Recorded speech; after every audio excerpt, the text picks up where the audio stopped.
बिस्मिल्लाहिर्रहमानिर्रहीम। दोस्तों, कुरान पाक में ऐसे मोजज़ात हैं जो दुनिया भर के लोगों को हलाकर रख देते हैं। वो मानने पर मजबूर हो जाते हैं। कोई तो है जिसने आसमानों को बगैर स्तूनों के खड़ा किया है। कोई तो है जिसने बादलों को बगैर किसी सहारे के हम पर खड़ा किया है। कोई तो है जिसने चांद सितारे सूर्य को कंट्रोल किया है। कुरान पाक के लफ्ज़ में भी अल्लाह ताला के मोजज़ात हैं। सजा का लफ्ज कुरान पाक में 117 दफा आया, जबकि मगफरत का जिक्र 234 मरतबा आया। अगर 117 को 2 से ज़रब दी जाए तो 234 का हिस्सा बनता है, यानी अल्लाह की माफी का मामला सजा पर भारी है।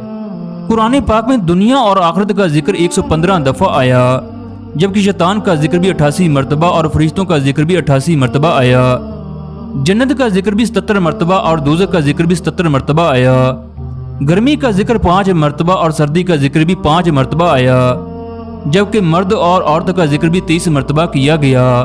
कुरान पाक में ज़मीन का जिक्र 13 मरतबा, जबकि समंदर का जिक्र 32 मरतबा आया।